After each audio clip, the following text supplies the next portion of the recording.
Welcome to Lessons in Leadership. I'm Steve Adubato with my trusted colleague, partner, and friend, Mary Gamba. Mary, how are we doing today? It's a great day, Steve. Any day that I can be here with you, producing these great programs, Lessons in Leadership, it's a really great day. Mary, if we are Batman and Robin, you are whom? Oh, Wonder Woman, maybe? Right? Because You I can't totally be brought a Batman different. or That's got Robin. nothing to do with Batman and Robin. You stop. I'm not even going there with you. By the way, we're going to be joined by the public safety director in the great city of Newark, Brick City, my hometown, born and raised, Anthony Ambrose. He's born and raised in the city of Newark as well. Talk about leadership challenges, being the head of public safety, being in law enforcement for more than a few years. Director Ambrose has faced a range of difficult issues. Mary, tell everyone, by the way, who makes the show possible? Who are our sponsors? We have some great sponsors. We've got Gibbons PC, we have Valley Bank, Prager Metis, the International Union of Operating Engineers, Local 825, and the Downs Strategic, I'm going to get this right, Strategic Leadership Institute is our newest sponsor, and we're really excited to have them on board. Yep. And by the way, you can find us on News 12 Plus on Spotify, Google Play, Apple, blah, blah, blah, blah, Apple blah. Podcasts and all those other great places. Go on our website on stand-deliver.com to find out the rest. Hey, enough plugging. Bring You out love my plugging. good friend. Anthony Ambrose is the Director of Public Safety in Newark. How you doing, Anthony? Very good, Steve. How you doing? Doing all right. Anthony and I have been friends, fully disclosed, for more than a few years. We have a group of gentlemen that we've been hanging out with for a long time. If I ever told you the name of the group, you'd look it up and you wouldn't find anything that made any sense. It is an inside thing. Anthony and I are born in the same neighborhood in Newark. Let me ask you this. Growing up in the North Ward of Newark, back in the day, if you will, largely Italian-American neighborhood, evolved over time to become more racially, culturally, ethnically diverse. How much about leadership did you learn growing up in the neighborhood that we grew up in? A lot. You had to leadership. When I look at leadership, I look at people. So you mentioned it, that the areas that we grew up in, the street corners that we hung out on, you were with people. We were always with people. We learned people's personalities. We learned people's traits. And we're not born leaders, and it takes time. But I think that was the start for both of us when we were on them corners in the North Ward and at different events with people. And I think that that actually put the mark in my life to saying that I want to be a leader one day, and I want to be my lessons learned from them street corners of the city that I wouldn't give up for the world. I do it all over again. So it's so interesting, Anthony. A lot of your leadership in the city of Newark, you head up the police department and the fire department? Yes, and Office of Emergency Management. But let folks know about your law enforcement background. I'm in law enforcement 1986. I joined the Newark Police Department. I was a Newark police officer assigned to then the Newark District. Went through the ranks, was the chief of police in 1999, the police director in 2004. In 2006, left, went to the county, stayed at the county as undersheriff and chief of detectives for 10 years, and then came back under Mayor Rouse Baraka's leadership as public safety director in 2016. So, Director Ambrose, we had on the Mayor Baraka, talking leadership. We had Akilah Sherrills, who was part of a recent protest, along with Larry Hamm and others. I'm not going to get too inside. There was a big protest in Newark after the horrific murder of George Floyd. And actually, Director Ambrose and I had an offline conversation the day of, I believe it was a Saturday, there was a major rally. And unlike some other places around the country, there's a point here, trust me. It was nonviolent, it was peaceful. The police were directly involved. We hope and pray it continues to stay like that. How much of that had to do with leadership, that protest was so peaceful and meaningful? 100%. It was the leadership of Mayor Baraka and the leadership of myself and the leadership of the department, my underlings. It was a total success because of that, us all coming together. When we talk about leadership, you want to nurture and you want to train and you want to teach people. You have a vision, a clear vision. You want people to follow that vision. You want input from these people. And on that day, it was test day that day where 12,000 people came to this city. 1,000 or more decided that they wanted to stay here and take over one of our police facilities. And the command rank of the police department and police officers what we practice each day, they practice it. And with the assistance of the ambassador program, with the mayor, it was a perfect storm, I call it. We were able to accomplish something that no one did, and make no arrests, and keep it peaceful. So when it comes up to leadership, it's something that we do each and every day. And my position is to train my underlings to one day not only to think like me and have my vision, but someday to take my job. And it's important that you're not selfish about that. But that's what happened that day. Well said. Mary, jump in. I know you have a particular interest, given the fact that your husband is a professional in the field, a very difficult situation, but jump in. Sure, definitely. And Director, I know the challenges that you face on the streets. My husband's on the other end of it in corrections. And one thing that I would love to get your perspective on, you've talked about the successful protests that you had and keeping it peaceful. How do you teach others on your team to confront without being confrontational? When they were talking to those protesters that were really coming in there, obviously with a direct intent to either do harm or take over or loot, how do you teach your team to confront without raising and escalating an already tense situation? I think the de-escalation training, we started de-escalation training some 3 years ago, and it's part of our use of force policy. And I think that that was 100% of it, that, officers are taught to not to use force, to be thick-skinned, not to overreact. And it paid out. The dividends paid out on that date. I think it's important that my motto here, from my office all the way down to the police officer in the car, is we can have a bad day. They can't have a bad day, the citizen. And the other thing is that if you've taken this job that you thought it was going to be a good day every day, and people were going to respect you every day, then you should have bought a flower shop, I tell them, because this is definitely a different type of animal, different type of profession. Yeah, follow up on that. So interesting. Mary and I were having an offline conversation, Director Ambrose, about the concept of loyalty. And without getting overly philosophical, here's what I mean.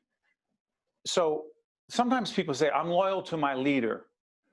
And someone says, yeah, but what if your leader is doing or saying something that you think is detrimental to the people you serve, whether in a hospital, a law enforcement situation, a media situation like ours, an educational situation? Here's my point. You expect loyalty to whom? Because you and I were both mentored by, and you and I actually had this conversation the other day, my father, Steve Adubato Sr., as we speak, has been very ill for a long time, but a major leader in government and politics and the not-for-profit world, the educational world. He expected loyalty to him.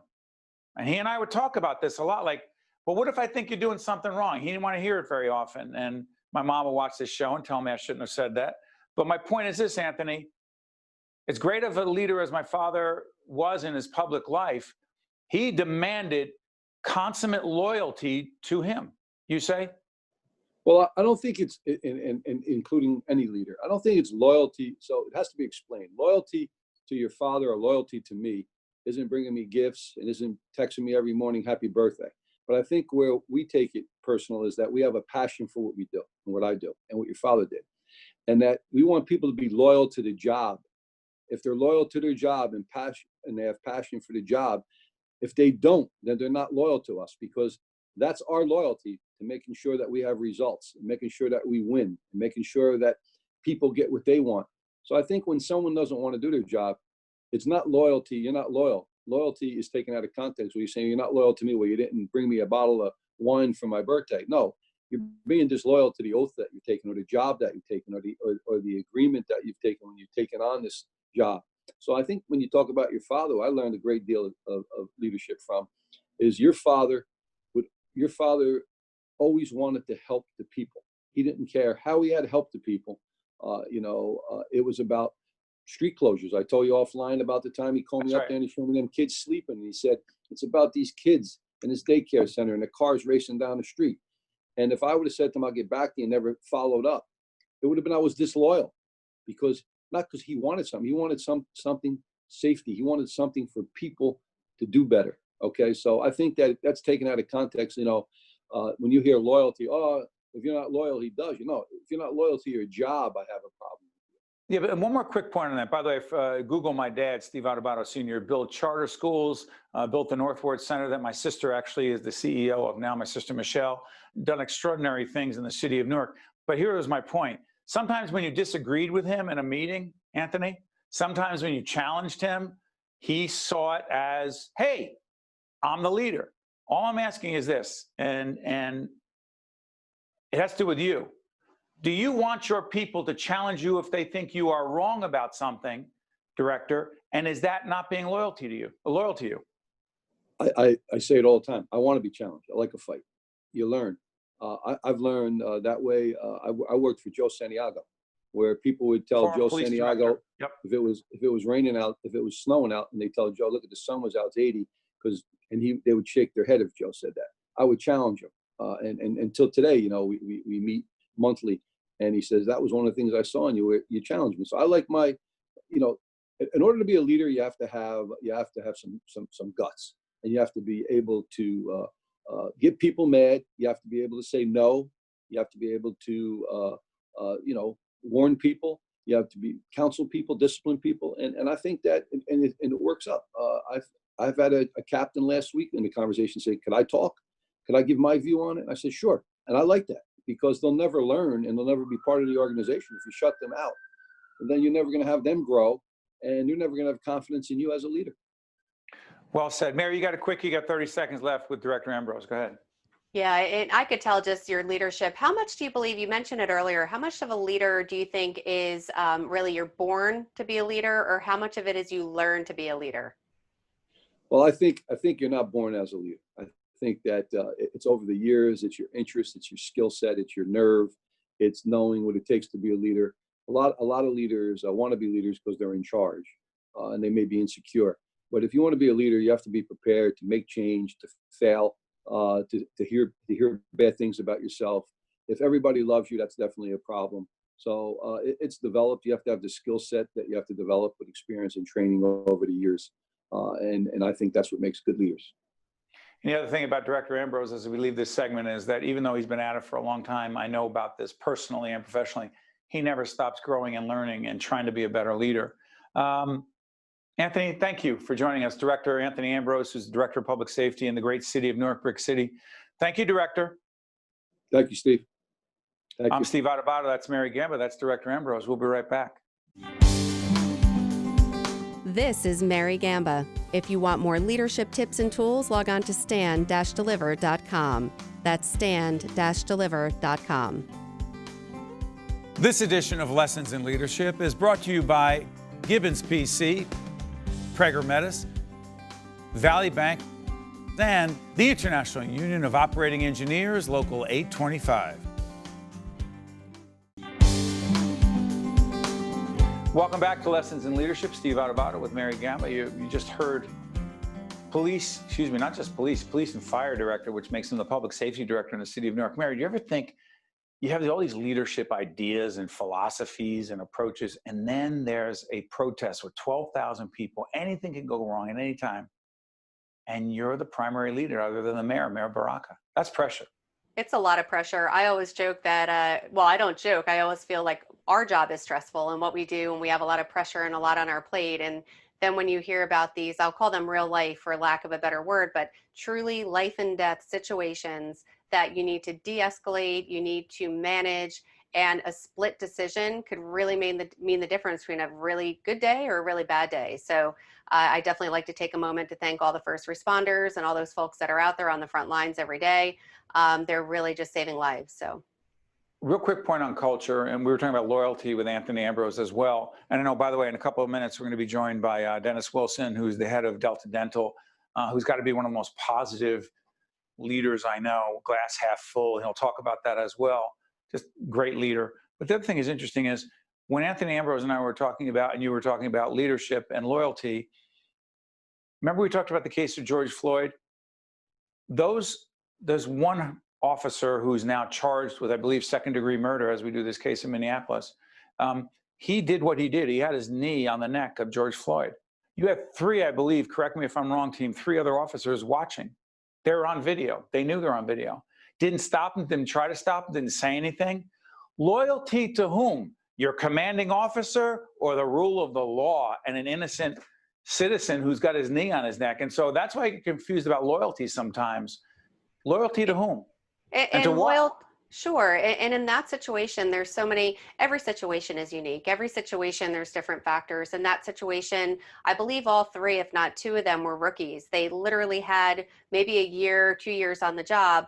And they, in my opinion, and again, it's just my perspective of things, they were loyal to the police officer who, they're like, oh, maybe this is how things are done, which. Because that's my commanding officer?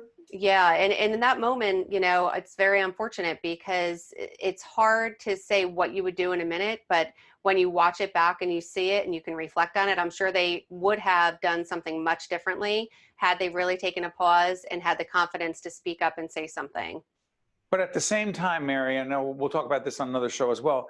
I believe the culture has to be created, whether it's a police organization, a university, a hospital. If you see someone doing something that's wrong, even if that person's your boss, your leader, and you know that it's putting people's lives at risk, and you think, I'm going to hang back, loyalty to whom?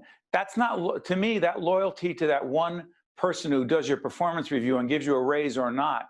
If that's at the detriment to other innocent people you're there to serve, I would argue, and I know it's not black and white, literally black and white, but the loyalty has to supersede, the loyalty to the people you serve has to supersede your boss. And that's why you challenge me all the time. And again, I'm not saying we're involved in life and death, but I said on the air, if I did something horrific or was about to propose something horrible that would hurt our audience, you're going to try to stop me. You may or may not be able to, but you're not going to be silent. Yeah, and I have called you out on things in the past. If I see something that either you said or did, or if you're looking to approach a situation a certain way, I always refer to the 24-hour rule. Take a minute, take a pause. Even if I can get you to buy a few hours, sometimes it makes a difference between how you're going to react to something. But unfortunately, in the case of Director Ambrose and all the law enforcement professionals out there, they often don't have the luxury of having that 24 hours. Yeah, so that's why it does have to become part of their culture, their DNA, to pause, even if just for a split second, and really consider the consequences of their actions. Let me just say this before we go into Dennis Wilson.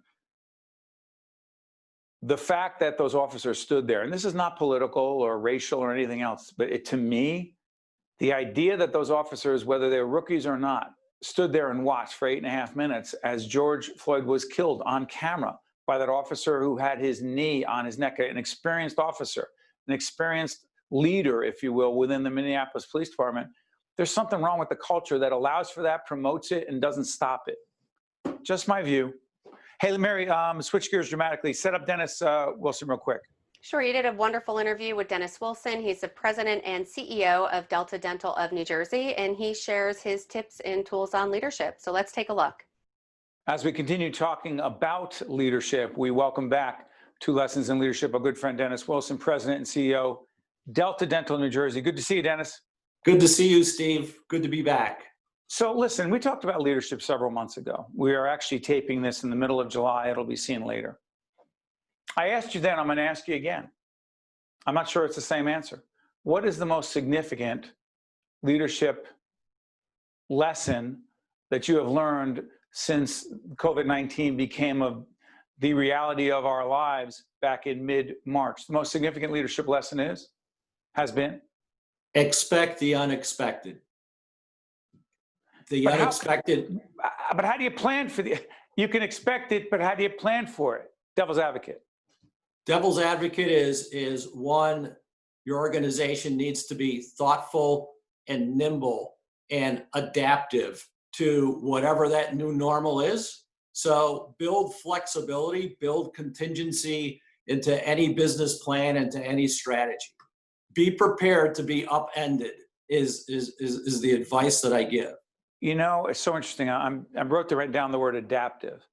Mary Gamba, my colleague, and I, the co-host and executive producer of Lessons in Leadership, have been hearing people use the term adaptive a lot. And I've been obsessed by the concept of innovation. In fact, a terrific book I came across called Innovate or Die.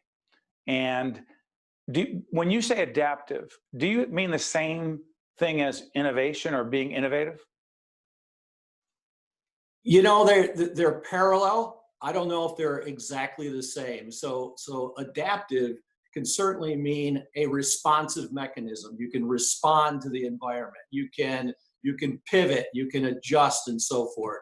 In my mind, innovative is more forward looking, be where the puck is going to be. Adaptive is reacting to the puck coming at you, if you will. So interesting. So this remote communication, this remote broadcasting is, to me, yes, we are responding, and I'm not going to get into semantics here. We're responding to the reality of not being able to be in a studio, but trying to be innovative in how we're broadcasting, innovative on the different platforms you're using, innovative with the fact that we have colleagues and friends like you and the folks at Delta Dental by, frankly, and listen, I know when people say there's an opportunity, I don't like saying that in the context of a global pandemic, but it's challenging to get people into a studio. There's travel time, there's logistics, and we're able to do this with you. Listen, there's technology involved and it doesn't always work perfectly, Sure. but this is easier, is it not?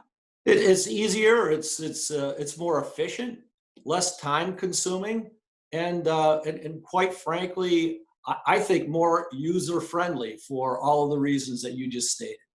What do you mean user friendly? Well, you know, 2 minutes prior to me joining you, I was on a conference call with other Delta Dental CEOs using the same technology. And basically what I did is take a 1.5-minute break, sat down, and we're ready to go. And hold on, but if you had to drive to our studio in Newark or New York or anywhere else, logistics would have been an issue. It's so interesting. Go back to the meeting part of this. So Dennis, Mary and I also talk about the quality of our meetings.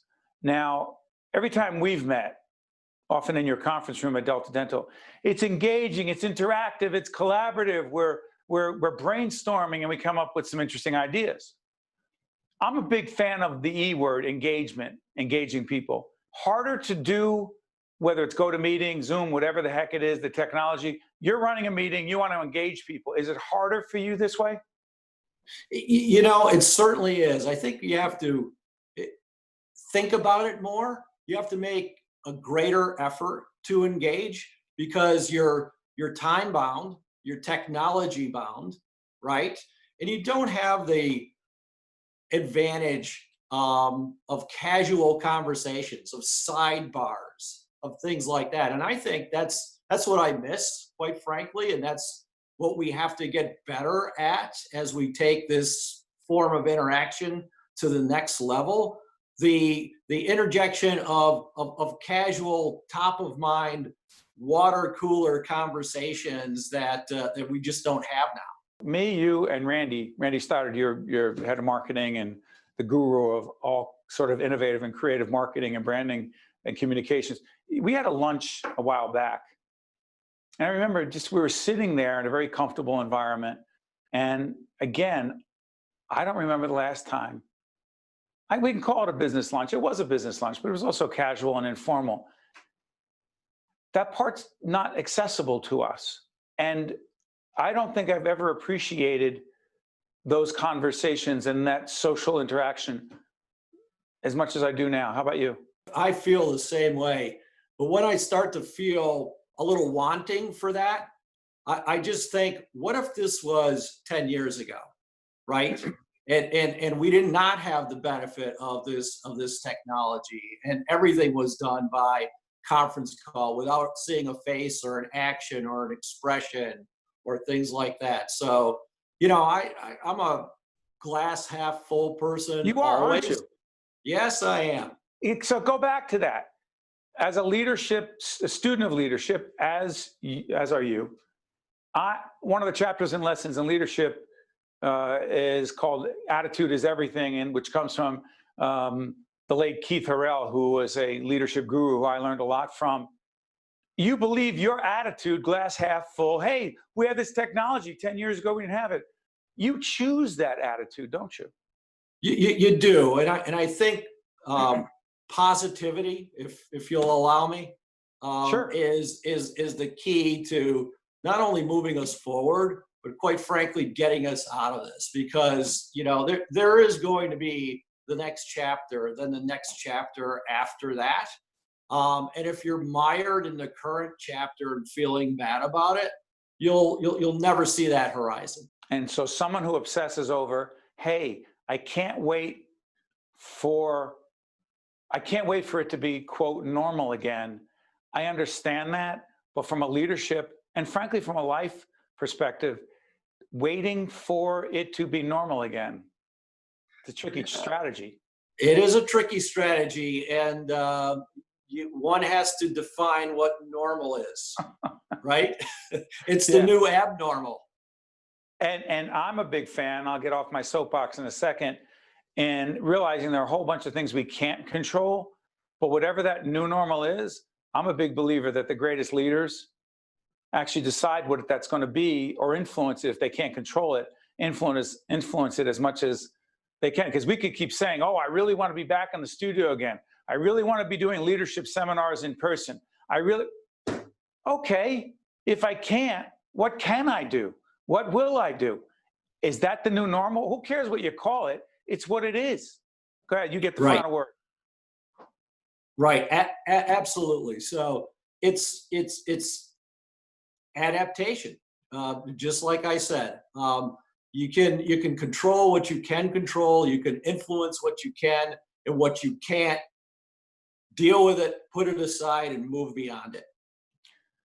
Well said. And as Dennis just laid out, positivity, another key to being a great leader. And sometimes when I get feeling sorry for myself, or, oh, I wish it was this way or that way, or wow, this is really rough on me, you realize, first of all, so many other people have it so much worse. The other thing is, why don't you focus on what you can do and all the opportunities we have. And Dennis, I want to thank you for joining us on Lessons in Leadership, my friend. All the best. Yes, indeed. Thank you. To you too. You got it. You just saw Dennis Wilson, who is the CEO of Delta Dental in New Jersey. Mary, Dennis is a great friend of ours. We actually, as we're doing this program at the end of July, in about a month or so, we're doing a golf outing that I talked about that they are sponsoring to support Special Olympics. I'm honored to be a part of that and host that event. But it also goes to how positive he is. He used the word positivity, right? He sure did. He asked if it was okay to use that word. I say overwhelmingly yes. Positivity, seeing that glass is half full. That is one of the biggest leadership lessons that I've learned in my tenure as a professional leader, woman, manager, parent, wife. So really it's being positive and seeing that glass is half full. And I agree with Dennis completely. Positive during COVID-19? Yeah, positive. You gotta, of course, at first we're all panicked. There was no way not to be. But then you really have to see the opportunity in it, the opportunity to, okay, we're all working from home. Now I have more time with my family. I have time to exercise. Positivity of, even if you know someone that was sick with it, that, hey, you want to know what, they beat it, they overcame. So it's no matter how bad things get and no matter how dark things seem in the moment, you need to always keep looking for the light at the end of that tunnel. Were you born with that? Oh yeah, no, I was. I have my moments. I'm human as well. I do sometimes find myself spiraling out of control. And when it happens, trust me, my kids and my family call me out on it. And to Mary's point, so you understand that this is, again, not a therapy session, but rather about leadership. When I go to that dark place and it's horrible, everything's going wrong, and Mary does this, what are the two words you say to me? They're the same word over and over again. Well, I usually just say, wah. Wah. No, she says wah, wah twice, which the great Artie Lang on the Howard Stern show used to say. Mary's like, wah. And I know that's her way of saying, stop. Will you stop? You got a great life. You got a great gig. You're overpaid. Relax. Wah, stop complaining. And it checks me. So I want to thank you for that, Mary. Hey, that's what I'm here for. And everybody watching out there, just continue to be positive. And the show, Mary, give everyone the greetings. Say goodbye. Goodbye. No, it's been great. And here's to another great episode of Lessons in Leadership. And we'll catch you next time. Thanks, everyone.